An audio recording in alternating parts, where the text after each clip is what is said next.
Nakuha mo na ba yung pangarap mo na matagal mo nang pinagdarasal kay Lord? This is Cheryl Ting and welcome back to our channel. Maitim ba skin? Underarm at singit mo? K-Skin ang bahala sa'yo. Premium ang ingredients, paraben-free and sulfate-free, and FDA-approved, kaya safe for everyone. With K-Skin, ibalik ang alindog mo. Huwag nang magpahuli.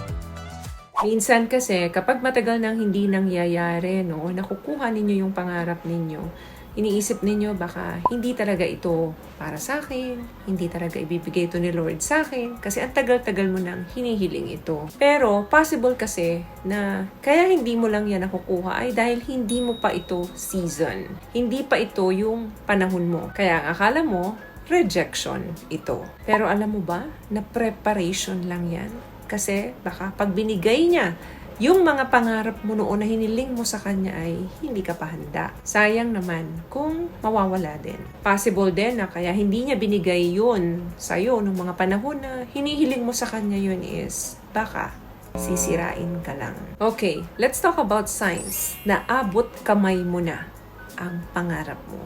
May mga preparation na ginagawa si Lord bago mo ito makuha. At kapag dinaranas mo na ito ngayon, eto na yung panahon mo na nasa iyo na ang pangarap at matagal mo nang ipinapanalangin kay Lord. Number 1, nararamdaman mo na ba na may mga tao na sayong nawawala ngayon? Posibleng kaibigan or malalapit na kamag-anak or minsan family pa. Nawawala ito in a sense na inaalis sa buhay mo. Pwede rin bukod sa tao or habits na noon ayaw mong pakawalan. Hindi madaling tanggapin yon kasi malapit sa'yo yon.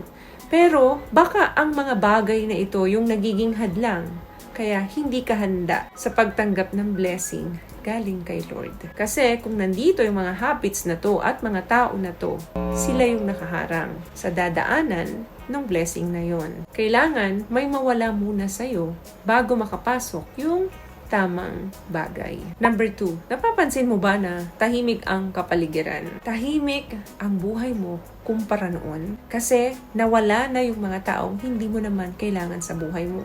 Yung mga habit na hindi naman makakatulong sa pagkatao mo. Related yan or nakadugtong yan doon sa number 1. Ayaw mo na ng mga ingay, ayaw mo na ng drama, ayaw mo na ng chaos, hindi ka na nakikisali sa mga bagay na hindi naman makakatulong sa'yo. Minsan, mag-aalala ka kasi parang hindi na normal yung buhay mo. Tatanong mo sa sarili mo, okay pa ba ako? Pero alam mo ba, sa oras na tahimik ang buhay mo, doon mo nararamdaman si Lord. Hindi naman kasi kailangan ng ingay sa progress and growth mo. Isa lang ang ibig sabihin nun. Meron siyang binabago sa ugali mo, character and mindset mo. Hindi muna results ang makikita mo. Pagbabago muna yan sa kapaligiran mo at lalong-lalo na sa sarili mo. Number 3, marunong ka nang mag-no. Mas sensitive ka na sa mga bagay na hindi para sa'yo. Mas mabilis ka nang mag-detach sa tao at sa mga bagay na nakagawian mo na alam mong hindi makakatulong sa improvement mo. Magiging malinaw ang realization na ito sa'yo. Kapag hindi healthy para sa'yo, no ka kaagad. Dati kasi, people pleaser ka. In order for you na magustuhan ka ng iba or hindi ka makasakit ng damdamin ng iba, kahit na no sa'yo, yes ang sagot mo. Dati, kaya mong magtiis. Ngayon, nafi-filter na. Madali mo na itong nararamdaman kung hindi healthy para sa'yo. Kapag mali ang environment, mali ang tao, at mali ang direction. Hindi dahil sa hinuhusgahan mo sila, kundi dahil mas pinoprotektahan mo yung katahimikan ng isip mo or yung peace of mind mo. Senyales yan na you are entering the best version of your life. What I love about this product, itong No More Dark Secret ng K-Skin, bukod sa may advanced whitening na siya na kung saan pwede niyang matulungan na pumuti yung mga singit-singit mo, moisturizing, meron siyang anti-irritation, antibacterial, maintain healthy pH level. Hindi lang pambabae, meron din po tayong pang-lalaki. Number 4, may mga adjustment, discomfort na ipinaparanas sa'yo si Lord. May mga bagay or pagsubok ka na hindi inaasahan na darating sa'yo. At kapag dinadanas mo to, may mga pagkakataon na gusto mo nang sumuko. Pero hindi mo susukuan. Mapapansin mo na habang tumatagal, mas nagiging matibay ka. Mas nagiging warrior ka ngayon kesa sa dati. Kasi alam mo sa sarili mo na kaya mo. Yung journey at proseso sa buhay natin, alam mo na yun yung huhubog sa'yo. Mas malinaw sa isip mo na pagdadaanan mo ito. Lalampasan mo ito para kayanin mo yung future na hinihingi mo kay Lord. Minsan may isip mo na yung mga pagsubok na dinadaanan mo ngayon sa buhay mo, kung ibinigay ng Diyos sa'yo yan, back then, baka hindi mo kayanin. Another thing, hindi ka na napipressure.